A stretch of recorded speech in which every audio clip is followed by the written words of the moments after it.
नमस्कार। आज का हमारा पाठ है पत्रकारीय लेखन के विभिन्न रूप और लेखन प्रक्रिया। कक्षा 12वीं।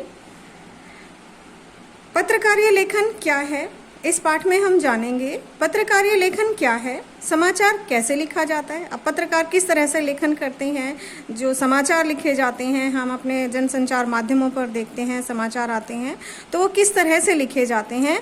समाचार लेखन और 6 ककार, तो उनकी रचना प्रक्रिया किस प्रकार से होती है, हम ये जानेंगे।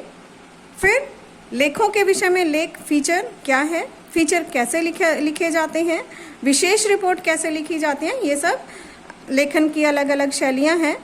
विचारपरक लेखन, लेख, टिप्पणियाँ और संपादकीय। संपादकीय लेखन क्या है, स्तंभ लेखन क्या है, संपादक के नाम पत्र कहाँ पर छपते हैं, किस तरह से उनको छापा जाता है, कहाँ पर प्रकाशित होते हैं, लेख, अलग अलग तरह के लेख लिखे जाते हैं। अंत में हम पढ़ेंगे साक्षात्कार और इंटरव्यू कैसे लिखे जाते हैं, पत्रकार किस तरह से साक्षात्कार इंटरव्यू लेते हैं और इंटरव्यू लेने से पहले उन्हें किन किन बातों का ध्यान रखना पड़ता है। सबसे पहले जानते हैं पत्रकारीय लेखन क्या है। एक अच्छा पत्रकार या लेखक जब विभिन्न जनसंचार माध्यमों में लिखता है तो उसकी अलग अलग लिखने की अलग अलग शैलियों से वो परिचित होना उसका बहुत ज़रूरी है। अब बात करते हैं पत्रकारीय लेखन है क्या। पत्रकार अखबार या अन्य समाचार माध्यमों में काम करने वाले जो पत्रकार हैं वो अपने पाठकों, दर्शकों और श्रोताओं तक सूचनाएं पहुंचाने के लिए लेखन के विभिन्न रूपों का इस्तेमाल करते हैं। अपने सभी समाचार पत्र जो हैं उनका अपना एक दर्शक वर्ग, पाठक वर्ग या श्रोता वर्ग होता है, तो उन्हें ही सूचनाएं पहुंचाने के लिए लेखन के विभिन्न रूपों का इस्तेमाल करते हैं और इसे ही पत्रकारीय लेखन कहा जाता है। पत्रकार जो लेखन करते हैं अपने पाठकों और दर्शकों तक सूचनाएं पहुंचाने के लिए, उसको क्या कहते हैं, पत्रकारीय लेखन। अब समाचार, उसके बाद पढ़ेंगे समाचार क्या है, समाचार कैसे लिखा जाता है, फिर समाचार लेखन के 6 ककार। सबसे पहले ये जानने के लिए कि समाचार कैसे लिखा जाता है हम बात करते हैं। हमने पिछले अध्याय में पाठ 2 में हमने पढ़ा था समाचार होता क्या है। समाचार किसी भी ऐसी ताज़ी घटना, विचार या समस्या की रिपोर्ट है जिसमें अधिक से अधिक लोगों की रुचि हो और अधिक से अधिक लोगों पर उसका प्रभाव पड़ रहा हो, तो वो क्या है, समाचार। अब समाचार लिखा कैसे जाता है। समाचार लेखन का सबसे जाना पहचाना रूप पत्रकारीय लेखन का सबसे जाना पहचाना रूप समाचार लेखन है। आमतौर पर अखबारों में समाचार पूर्णकालिक और अंशकालिक पत्रकार लिखते हैं, जिन्हें संवाददाता या रिपोर्टर भी कहते हैं। अब पत्रकारों की बात करें तो पत्रकार 3 प्रकार के हैं। पत्रकारिता में 3 प्रकार के पत्रकार होते हैं। सबसे पहले पूर्णकालिक पत्रकार, अंशकालिक पत्रकार और तीसरा होता है फ्रीलांसर या स्वतंत्र पत्रकार। अब बात करते हैं पूर्णकालिक पत्रकार की। पूर्णकालिक पत्रकार किसी समाचार संगठन में जैसे नाम से ही पता चल रहा है, पूर्णकाल के लिए, मतलब पूर्णकालिक पत्रकार किसी समाचार संगठन में काम करने वाला नियमित वेतनभोगी कर्मचारी होता है, जो नियमित रूप से काम करता है और हर महीने उसको नियमित रूप से वेतन प्राप्त होता है। वो कौन सा पत्रकार है, पूर्णकालिक पत्रकार। दूसरा है अंशकालिक पत्रकार। अंशकालिक नाम से ही स्पष्ट है, अंश कुछ समय, कालिक समय के लिए, अंश थोड़े समय के लिए। तो जबकि अंशकालिक पत्रकार जो है वो किसी समाचार संगठन के लिए एक निश्चित मानदेय पर काम करने वाला पत्रकार होता है। एक निश्चित राशि उसको दी जाती है काम करने के लिए। वो कौन सा पत्रकार कहलाता है, अंशकालिक। कुछ समय के लिए, वो पूर्ण समय के लिए समाचार पत्र से नहीं जुड़ा होता, वो कुछ समय के लिए और उसके लिए उसे निश्चित राशि दी जाती है। तीसरा है फ्रीलांसर यानी कि स्वतंत्र पत्रकार। स्वतंत्र पत्रकार जो है उसका संबंध किसी अखबार से नहीं होता, बल्कि वह भुगतान के आधार पर अखबारों में लिखता है। जितना वो जिस भी अखबार के लिए लिखता है उसके आधार पर उसे भुगतान मिलता है। तो इस तरह से पत्रकार के तीन प्रकार के पत्रकार होते हैं, पूर्णकालिक, अंशकालिक और स्वतंत्र पत्रकार। तो इस प्रकार जो पत्रकार हैं उन्हें संवाददाता या रिपोर्टर भी कहा जाता है।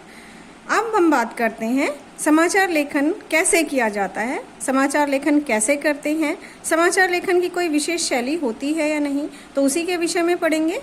जैसा कि हम दिखाई दे रहा है यहाँ पर सीधा पिरामिड है, फिर उल्टा पिरामिड दिखाई दे रहा है। सीधा पिरामिड कथात्मक लेखन, उल्टा पिरामिड समाचार लेखन। उल्टा पिरामिड शैली जो है, जो समाचार लेखन की सबसे लोकप्रिय शैली है, सबसे प्रचलित शैली है उल्टा पिरामिड शैली। अब उल्टा पिरामिड शैली जैसे नाम से ही इसको जाना जाता है, तो सबसे महत्वपूर्ण, सबसे लोकप्रिय, सबसे उपयोगी और ये समाचार लेखन की सबसे बुनियादी शैली है। और लेखन कहानी जिस तरह से कथा लिखी जाती है उससे बिल्कुल विपरीत है, उसके उल्टी तरह से लिखा जाता है। तो इंट्रो, इसके 3 भाग हैं, इंट्रो या मुखड़ा, बॉडी और समापन। इंट्रो, इसको आमुख भी कहा जाता है। अगर पेपर में आपको आमुख दिख जाए तो उसको इंट्रो मतलब मुखड़ा और आमुख एक ही है, इसको देखकर घबराएं नहीं। उल्टा पिरामिड शैली। अब उल्टा पिरामिड शैली में सबसे महत्वपूर्ण तथ्य या सूचना यानी क्लाइमैक्स पिरामिड के सबसे निचले हिस्से में नहीं होती, बल्कि इस शैली में पिरामिड को उलट दिया जाता है। जैसे हम कहानियाँ पढ़ते हैं, कथाएं पढ़ते हैं, उनमें क्लाइमैक्स जो है वो अंत में आता है बिल्कुल। अब शुरू हुई कहानी, ये देखिए सीधा पिरामिड है, ये कथात्मक शैली है, यहाँ से शुरू हुई कहानी यहाँ अंत में ख़त्म हुई, क्लाइमैक्स यहाँ आया। लेकिन इसको बिल्कुल उलट दिया जाता है। तो यहाँ पर सबसे महत्वपूर्ण तथ्य, सूचनाएं सबसे पहले, क्लाइमैक्स सबसे पहले हो जाता है। उसके बाद उसके विषय में बताया जाता है कि किस प्रकार क्या क्या हुआ और अंत में उसका समापन किया जाता है। इसे ही क्या कहा जाता है, उल्टा पिरामिड शैली। उल्टा पिरामिड शैली का प्रयोग 19वीं सदी के मध्य से ही शुरू हो गया था और इसका विकास अमेरिका में गृह युद्ध के दौरान हुआ। उस समय संवाददाताओं को अपनी खबरें टेलीग्राफ या संदेशों के जरिए भेजनी पड़ती थी, जो बहुत ही महंगी सेवाएं थी, अनियमित भी थी, दुर्लभ भी थी। तो इसलिए ये कई बार तकनीकी कारणों से ठप भी हो जाती थी। तो इसके बाद जो संवाददाताओं को किसी घटना विस्तार से लिखने की बजाय उसको संक्षेप में लिखना होता था, उसमें तो उसके कारण ही बाद में उल्टा पिरामिड शैली का विकास हुआ और धीरे धीरे लेखन और संपादन की सुविधा के कारण यह शैली समाचार लेखन की मानक शैली बन गई, स्टैंडर्ड शैली बन गई, सबसे लोकप्रिय शैली बन गई। उल्टा पिरामिड शैली सबसे महत्वपूर्ण तथ्य की जानकारी सबसे पहले दी जाती है, ठीक है। फिर ये प्रक्रिया जारी रहती है और जब तक समाचार समाप्त नहीं हो जाता उसके बाद घटते क्रम में जो है तथ्य, सूचनाएं घटते क्रम में लिखे जाते हैं। तो महत्वपूर्ण सबसे पहले, फिर कम महत्वपूर्ण उसी उनके महत्व के आधार पर उनको लिखा जाता है। तो सबसे महत्वपूर्ण खबरें सबसे पहले, फिर उसके बाद थोड़ी कम महत्वपूर्ण और अंत में उसका समापन कर दिया जाता है। अब हम जानते हैं समाचार लेखन के 6 प्रकार कौन कौन से हैं, किस तरह से समाचार लेखन की जो उल्टा पिरामिड शैली है वो किस तरह से काम करती है। किसी समाचार को लिखते हुए मुख्यतः 6 सवालों के जवाब देने की कोशिश की जाती है। क्या हुआ, किसके साथ हुआ, कहाँ हुआ, कब हुआ, कैसे हुआ और क्यों हुआ। इसमें इस क्या, किसने, कौन, कहाँ, कब, क्यों, कैसे को 6 ककारों के रूप में भी जाना जाता है। क्या, कौन, कहाँ, कब, क्यों, कैसे। तो इस तरह से इसको किसी घटना, समस्या या विचार से संबंधित खबर लिखते हुए इन 6 ककारों को ध्यान में रखा जाता है। अब समाचार के मुखड़े यानी इंट्रो, जो मैंने आपको पहले बताया था, उल्टा पिरामिड शैली में सबसे पहले इंट्रो।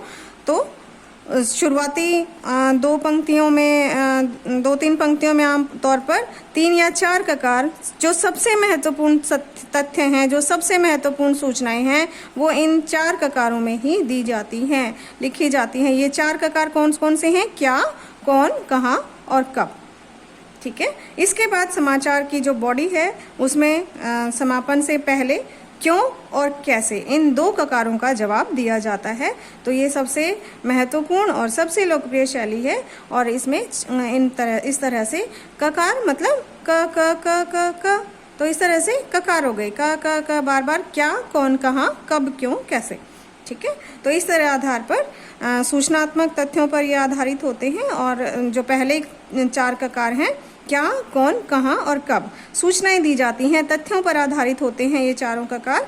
जबकि बाकी 2 ककार कैसे और क्यों, इसमें विवरण दिया जाता है, उसकी व्याख्या दी जाती है, उसका विश्लेषण के पहलू पर जोर दिया जाता है। अब हम जानते हैं फीचर। फीचर क्या है? समाचार पत्र में सिर्फ समाचार ही नहीं होते, खबरें ही नहीं होती, अन्य भी कई तरह का पत्रकारीय लेखन छपता है और फीचर उनमें सबसे प्रमुख है। फीचर और समाचार पत्र का अगर हम अंतर देना है तो फीचर की अगर हम बात करें, फीचर एक सुव्यवस्थित, सृजनात्मक और आत्मनिष्ठ लेखन है। सुव्यवस्थित, अच्छी तरह से व्यवस्थित किया हुआ, सृजनात्मक, अच्छी तरह से उसमें जो नई नई चीज़ों को सृजन किया गया, और आत्मनिष्ठ, अपनी निष्ठा से किया गया लेखन है उसका, जिसका उद्देश्य पाठकों को सूचना देने, शिक्षित करने के साथ साथ मुख्य रूप से उनका मनोरंजन करना भी होता है। केवल जैसे समाचार हैं उसका उद्देश्य केवल सूचना देना होता है, शिक्षित करना ही होता है, लेकिन फीचर का जो उद्देश्य है उसका उद्देश्य मनोरंजन करना भी होता है। मनोरंजन के लिए भी फीचर लिखे जाते हैं। फीचर समाचार की तरह पाठकों को तात्कालिक घटनाक्रम से अवगत नहीं कराता। जैसे समाचार में तत्कालीन घटनाओं के बारे में हम जानते हैं, जबकि फीचर में तत्कालीन घटनाओं से अवगत हम नहीं होते।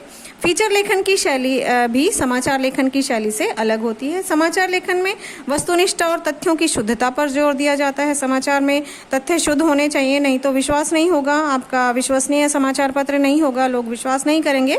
यानी समाचार लिखते हुए रिपोर्टर उसमें अपने विचार नहीं डाल सकता, जबकि फीचर में लेखक के पास अपनी राय, अपना दृष्टिकोण और भावनाएं जाहिर करने का अवसर होता है। जैसे मैंने अभी बताया, आत्मनिष्ठ लेखन है तो यहाँ पर आप अपना दृष्टिकोण, अपनी भावनाएं उसमें जाहिर कर सकते हैं।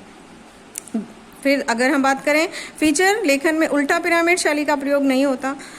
समाचार लेखन में अभी हमने पढ़ा कि समाचार लेखन की जो सबसे प्रचलित शैली है वो कौन सी है? उल्टा पिरामिड शैली। जबकि फीचर लेखन की शैली उल्टा पिरामिड शैली नहीं होती। फीचर लेखन का कोई एक तय ढांचा या फॉर्मूला नहीं है, बल्कि काफ़ी हद तक वो कथात्मक, कथा की तरह से कथात्मक शैली में लिखी जाती है।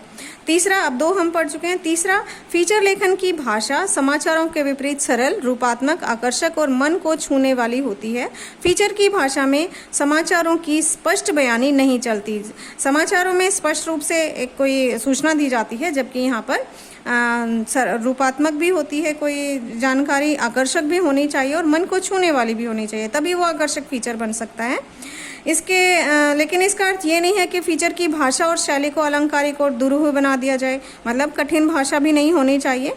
चौथे, फीचर में समाचारों की तरह शब्दों की कोई अधिकतम सीमा नहीं होती, शब्द के बड़े हो सकते हैं। फीचर आमतौर पर समाचार रिपोर्ट से बड़े होते हैं। अखबारों और पत्रिकाओं में 250 शब्दों से 2000 शब्दों तक के फीचर छपते हैं। एक अच्छे और रोचक फीचर के साथ साथ फोटो, रेखांकन, ग्राफिक्स का होना ज़रूरी होता है। अब हम देखते हैं मैच है, मैच के आंकड़े दिए जाते हैं, कौन से किस में कितने रन हुए या कोई भी अलग अलग तरह के, तो उसमें रेखांकन किया जाता है, ग्राफिक्स दिए जाते हैं, आंकड़े प्रस्तुत किए जाते हैं। तो इसलिए फीचर का विषय कुछ भी हो सकता है। हल्के फुल्के विषयों से लेकर गंभीर विषयों और मुद्दों पर भी फीचर लिखा जा सकता है। उदाहरण के लिए, जैसे आप अपने स्कूल का एक परिचयात्मक फीचर लिखने से लेकर उसके सालाना समारोह या शैक्षिक यात्रा पर केंद्रित फीचर भी लिख सकते हैं।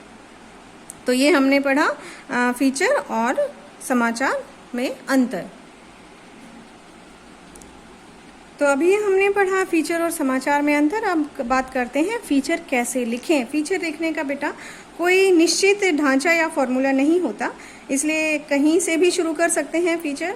हर फीचर का एक प्रारंभ, मध्य और अंत होता है। जिस तरह हम कोई भी लेख लिखते हैं उसका प्रारंभ, मध्य और अंत मैं हमेशा आपको बताती रही हूँ। तो अंत होता है। प्रारंभ आकर्षक और उत्सुकता पैदा करने वाला होना चाहिए। आकर्षक जब तक नहीं होगा तो वो फीचर नहीं कहला सकता। इसलिए अलग अलग जो प्रारंभ, मध्य और अंत है उसको अलग अलग देखने की बजाय पूरे फीचर को समग्रता से, संपूर्णता से देखना चाहिए। और प्रभावशाली और पूरा फीचर जो है, जो अगर प्रारंभ ही आकर्षक होगा तो पूरा फीचर ही रोचक बन जाएगा। और किसी व्यक्ति पर भी फीचर तैयार कर सकते हैं। तो इस तरह से फीचर एक उसमें तीन तरह के जो उसके भाग हैं, तो प्रारंभ, मध्य और अंत, ये मैंने आपको बताया। तो फीचर आत्मनिष्ठ लेखन है, इसमें हम अपने विचारों को प्राथमिकता दे सकते हैं। ठीक है, अब हम बात करते हैं विशेष रिपोर्ट। विशेष रिपोर्ट कैसे लिखी जाती है, मैंने आपको बताया कि सामान्य समाचारों के अलावा भी अनेक प्रकार के लेख लिखे जाते हैं। अभी हमने फीचर के बारे में पढ़ा, अब हम बात करते हैं विशेष रिपोर्ट की। विशेष रिपोर्ट कैसे लिखी जाती हैं, क्या होती हैं? अखबारों और पत्रिकाओं में सामान्य समाचारों के अलावा गहरी छानबीन, विश्लेषण और व्याख्या के आधार पर विशेष रिपोर्टें भी प्रकाशित होती हैं। विशेष क्यों हो जाती हैं? क्योंकि उनमें गहराई से छानबीन की जाती है, उनका विश्लेषण किया जाता है, उनकी व्याख्या की जाती है, तो उसके आधार पर रिपोर्ट तैयार होती है, तो इसलिए इसे विशेष रिपोर्ट कहते हैं। ऐसी रिपोर्टों को तैयार करने के लिए किसी घटना, समस्या, मुद्दे की गहरी छानबीन की जाती है, उससे संबंधित महत्वपूर्ण तथ्यों को इकट्ठा किया जाता है और उसके विश्लेषण के जरिए उसके नतीजे क्या रहे, उसका क्या प्रभाव पड़ा। केवल घटना के बारे में नहीं बताया जाता, उस घटना के लोगों पर प्रभाव क्या पड़ेंगे, उनको किन कारणों से वो घटना घटित हुई, तो उन सब को स्पष्ट किया जाता है। तो विशेष रिपोर्ट भी कई प्रकार की होती हैं। उनमें सबसे पहली है खोजी रिपोर्ट, इन्वेस्टिगेटिव रिपोर्ट मतलब इन डेप्थ रिपोर्ट, विश्लेषणात्मक रिपोर्ट और विवरणात्मक रिपोर्ट। विशेष रिपोर्ट के कुछ प्रमुख प्रकार हैं। सबसे पहले खोजी रिपोर्ट में रिपोर्टर मौलिक शोध, छानबीन के जरिए मौलिक शोध करता है, मतलब वास्तविकता से उसकी गहराई से छानबीन करता है, ऐसी सूचना और तथ्य सामने लाता है जो सार्वजनिक तौर पर पहले से उपलब्ध नहीं थे। जिनको सामने लाया जाता है, जो गड़बड़ियाँ हुई, घोटाले हुए, उनको छानबीन करके, उन पर गहरी शोध करके, तो उसको जो आंकड़े सब पहले उपलब्ध नहीं थे वो उसको सामने लाया जाता है, तो वो क्या है? खोजी रिपोर्ट। खोजी रिपोर्ट का इस्तेमाल आमतौर पर भ्रष्टाचार, अनियमितता और गड़बड़ियों को उजागर करने के लिए किया जाता है। दूसरा है इन डेप्थ रिपोर्ट। इसमें सार्वजनिक तौर पर उपलब्ध तथ्यों, आंकड़ों और सूचना की गहराई से छानबीन की जाती है। सार्वजनिक तौर पर तो वो आंकड़े उपलब्ध हैं, लेकिन उसकी गहराई से छानबीन करके जो रिपोर्ट प्रस्तुत की जाती है उसे क्या कहे जाते हैं? In depth report. तो इस घटना के सभी पहलुओं को मतलब सार्वजनिक तौर पर तो वो घटना उपलब्ध है, उसके सभी पहलुओं को सामने लाने का काम कौन सी रिपोर्ट करती है? In depth report. इसी तरह विश्लेषणात्मक रिपोर्ट में जोर किसी घटना या समस्या से जुड़े तथ्यों के विश्लेषण और व्याख्या पर होता है। विश्लेषणात्मक, जैसे नाम से ही पता चल रहा है, विश्लेषण करके उसकी व्याख्या की जाती है, जबकि विवरणात्मक रिपोर्ट में किसी घटना का या समस्या के विस्तृत और बारीकी विवरण को प्रस्तुत करने की कोशिश की जाती है। विवरणात्मक, विवरण दिया जाता है, उसके बारे में बारीकी से विवरण प्रस्तुत किया जाता है। तो इस तरह से सभी जो रिपोर्ट हैं, विभिन्न प्रकार की विशेष रिपोर्टों को समाचार लेखन की उल्टा पिरामिड शैली में ही लिखा जाता है, लेकिन कई बार रिपोर्टों को फीचर शैली में भी लिखा जाता है। ज़्यादातर समाचार लेखन के उल्टा पिरामिड शैली में ही लिखी जाती हैं, लेकिन कहीं कहीं पर पाठकों की रुचि को ध्यान में रखते हुए उल्टा पिरामिड शैली और फीचर्स दोनों ही शैलियों में ये रिपोर्ट लिखी जाती हैं। अब हम बात करते हैं स्तंभ लेखन। इसी तरह स्तंभ लेखन भी विचारपरक लेखन का एक प्रमुख रूप है। विचारपरक लेख, जैसे मैंने अभी बताया आपको, आलेख हैं, जैसे अनुच्छेद दिखते हैं, तो इस तरह से ये विचारपरक लेख हैं। तो कुछ महत्वपूर्ण लेखक अपने खास वैचारिक रुझान के लिए जाने जाते हैं कि उनका किस विषय पर क्या मत है। ऐसे लेखक उनके वैचारिक मतलब उनके विचार किस विषय पर क्या हैं, तो उसी के लिए वो जाने जाते हैं कि वो किस विषय पर क्या समझ रखते हैं, और उनकी अपनी एक लेखन शैली भी विकसित हो जाती है। और उनकी लोकप्रियता को देखते हुए ऐसे लेखक जिनका अपना एक रुझान है और लोगों में उनकी लोकप्रियता भी है, अपनी लोकप्रियता के आधार पर समाचार पत्र उन्हें एक नियमित स्तंभ लिखने का जिम्मा देते हैं। मतलब नियमित रूप से उनके लेख जो हैं वो समाचार पत्र में प्रकाशित होते रहते हैं, तो उसे नियमित श्रृंखला जो बन जाती है लेखों की, उसे क्या कहा जाता है? स्तंभ लेखन। तो स्तंभ का विषय और उसमें अपने विचार व्यक्त करने की, स्तंभ लेखन की पूरी छूट होती है उसको, लेखक को, और लेखक स्तंभ में लेखक के विचार अभिव्यक्त होते हैं। और यही कारण है कि स्तंभ जो है वो अपने लेखकों के नाम से जाने और पसंद किए जाते हैं। तो ये स्तंभ इतने लोकप्रिय होते हैं कि अखबार उनके कारण भी पहचाने जाते हैं, लेकिन नए लेखकों को स्तंभ लेखन का मौका नहीं मिलता। इसका एक जो दूसरा पक्ष है कि यहाँ पर जो लोकप्रिय लेखक हैं वही स्तंभ लिख सकते हैं, इसमें नए लेखकों को यहाँ पर मौका नहीं मिल पाता। उसके बाद हम बात करते हैं संपादक के नाम पत्र। हम हमेशा पत्र लेखन में हम करते रहे हैं, संपादक को पत्र लिखिए अपनी समस्याओं को प्रकाशित करने के लिए समाचार पत्र में। अब वो समाचार पत्र जो हम लिखते रहे हैं वो छपते कहाँ हैं? तो अखबारों के संपादकीय पृष्ठ पर और पत्रिकाओं की शुरुआत में संपादक के नाम पाठकों के पत्र भी प्रकाशित होते हैं। संपादकीय पृष्ठ आपको पता ही है कि जहाँ पर जो अनेक लेखक जो अपने लेख छापते हैं। इसके अलावा संपादक जो हैं उस विषय समाचार पत्र के जो संपादक हैं वो भी अपनी राय किसी विषय पर, जो महत्वपूर्ण विषय उस समय चल रहा होता है, तो उस पर अपनी राय रखते हैं, जिसमें उस समाचार पत्र में काम करने वाले लोगों की राय शामिल होती है। उसे संपादकीय लेखन कहते हैं। और वो सभी लेख जो जहाँ पर छपते हैं उसे क्या कहा जाती है? संपादकीय पृष्ठ भी कहा जाता है। तो वही जो पृष्ठ होता है, संपादक के नाम पाठकों के पत्र भी प्रकाशित होते हैं। तो वो कहाँ पर प्रकाशित होते हैं? संपादकीय पृष्ठ पर। सभी अखबारों में यह एक स्थायी स्तंभ होता है जो पत्र छापे जाते हैं। ये भी एक तरह से स्थायी स्तंभ है किसी भी समाचार पत्र के। यह पाठकों का अपना स्तंभ होता है। इस स्तंभ के जरिए अखबार के पाठक न सिर्फ विभिन्न मुद्दों पर अपनी राय व्यक्त करते हैं बल्कि जन समस्याओं को भी उठाते हैं। इस तरह से यह स्तंभ जनमत को प्रतिबिंबित करता है, जनमत के बारे में कि लोग क्या सोचते हैं उस समाचार पत्र को लेकर।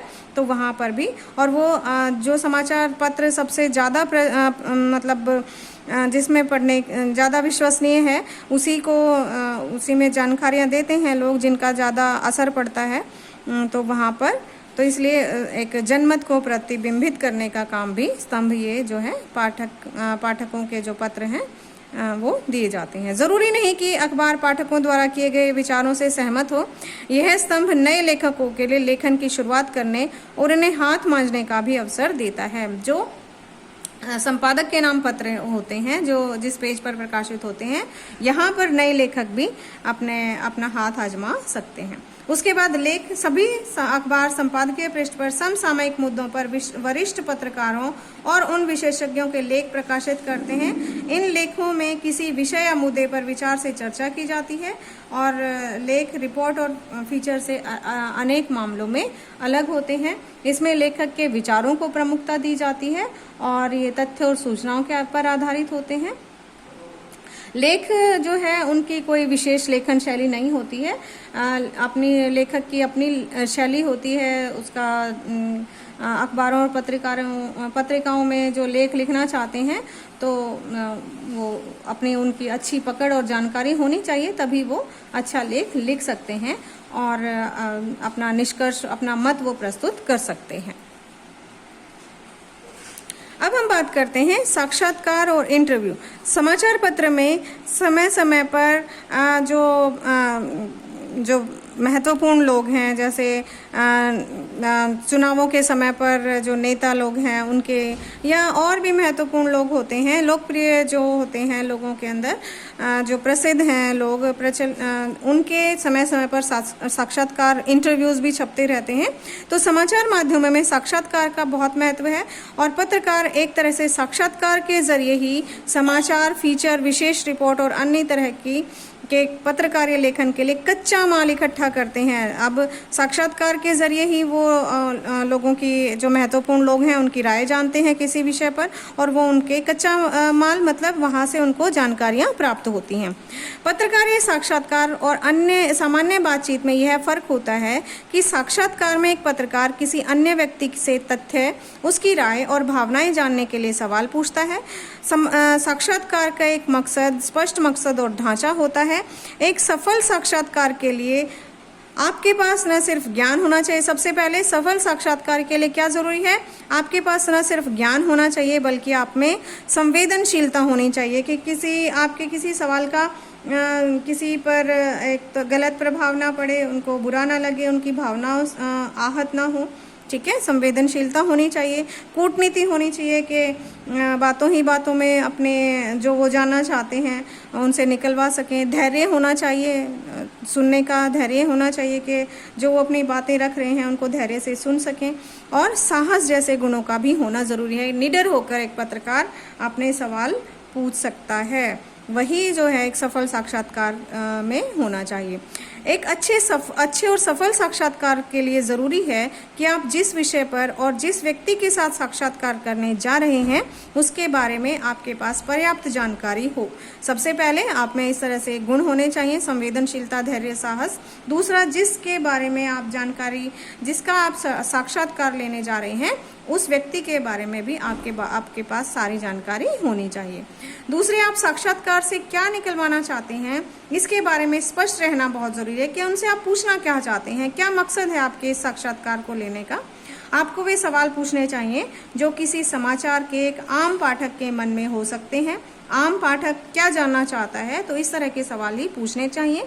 साक्षात्कार को अगर रिकॉर्ड करना संभव हो तो बेहतर है, लेकिन अगर ऐसा संभव ना हो तो साक्षात्कार के दौरान आप नोट्स ले सकते हैं, नोट्स लिख सकते हैं। और साक्षात्कार लिखते समय आप दो में से कोई भी एक तरीका अपना सकते हैं। तो इस तरह से आप साक्षात्कार को सफल बनाने के लिए सवाल और जवाब के रूप में भी लिख सकते हैं या फिर उसे आलेख के रूप में भी लिख सकते हैं। तो ये हमारा पाठ पूर्ण हुआ, पत्रकारीय लेखन, और आशा है आपको समझ आया होगा। आपके सवालों के जवाब, आपकी दुविधाओं को मैं दूर करने में सफल हुई होंगी। अगर फिर भी आपको कोई डाउट है, कोई दुविधा है, तो आप मुझे कमेंट कर सकते हैं। धन्यवाद।